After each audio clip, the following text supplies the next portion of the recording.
Hey guys, welcome back to Maths Cube. Today I'll be attempting the seventh question from the series IAL Pure Mathematics module June 2021. So without further ado, let's get started. The seventh question shows a figure 3 graph and it has to do something with the radians right here. So yeah, let's get started. The line L1 has equation 4y plus 3x equal to 48. The line L1 cuts the y-axis at the point C as shown in figure 3, and they say that state the y-coordinate of C. And now we have to state the y-coordinate of C.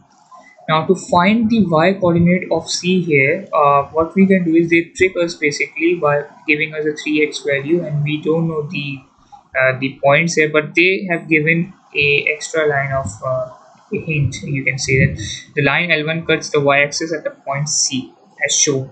So when they say it cuts the y-axis, it means that our x value is equal to 0. So this is the thing you have to remember. So what I'll do is I'll just plug in the 0 here, so that becomes 0, and this will be equal to, okay, let me erase it.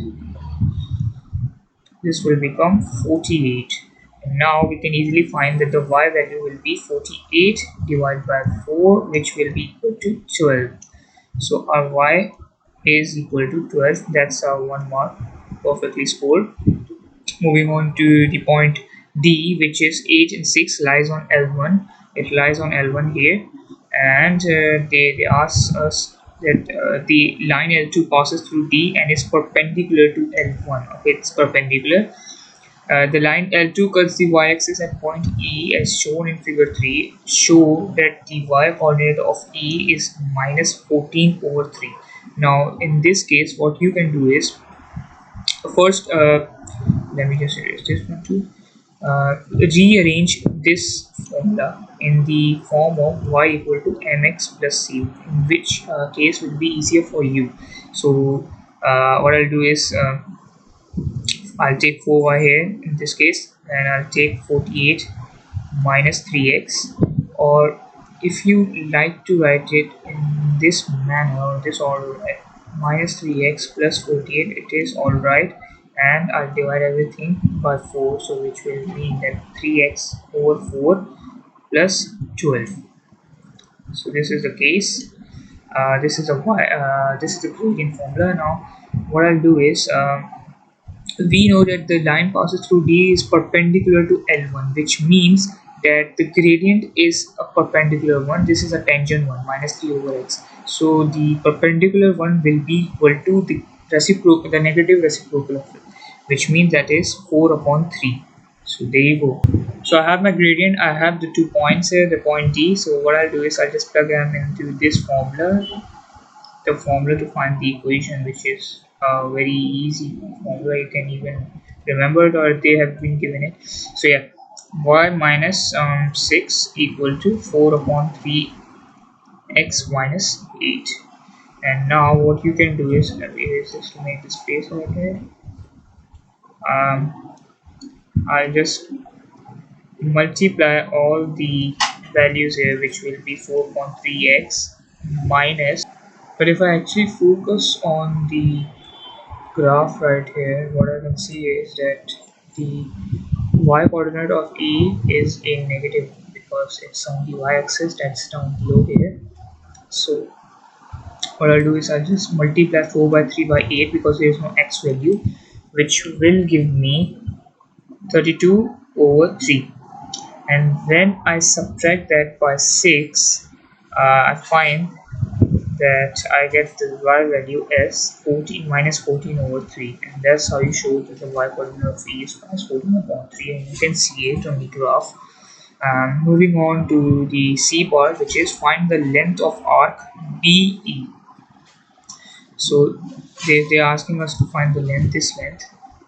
This will be the RR, this will be, oh sorry, if we go this way, this will be RR, and this will be the radius, the angle, and we have to find this length, but we can take the whole arc, so this will be the arc here.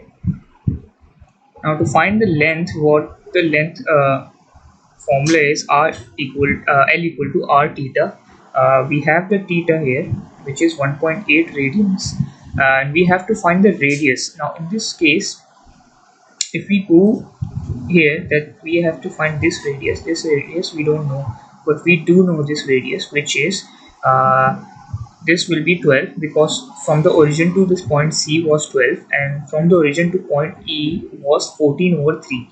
And when we add those values up, which means that 12 plus 14 over 3, we get 50 over 3. And now this is the 50 over 3 is the R value.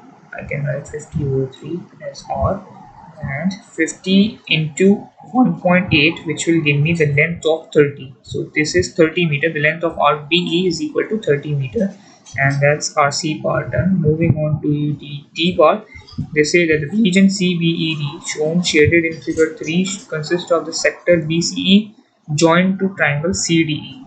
So I come back here. This sector BCE is joined with the sector CDE. So this triangle, this part, they are joined with it, and they ask us to find what? They ask us to calculate the exact area of the region. So we have to calculate the area of the region, the whole region basically, the arc and the triangle. Then we write it. Oops. The arc and the triangle.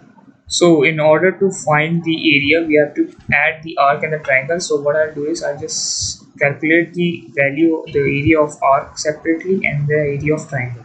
So the area of sector, has a formula of half r square theta. We can just plug in the values. We know the r value and the theta value, which is half into 50 over 3 squared into 1.8, which gives me a value of 250 meters square. So this is the area of sector. The area of triangle, if you guys remember the triangle formula, which is P into H. So half into the vertical one is 50 over 3, and the horizontal one I'll show you is the 8, because that's the x value. So now I'll just go back, just plug it in, and I find that this is equal to 200 over 3. Now I'll add them together. So 250 plus 200 over 3 gives me 950 over 3 meters square. So this is a final answer, the area of the region CBED, and that's how you solve the arc and sector problems. Thanks for watching guys. Stay tuned for more videos from this series.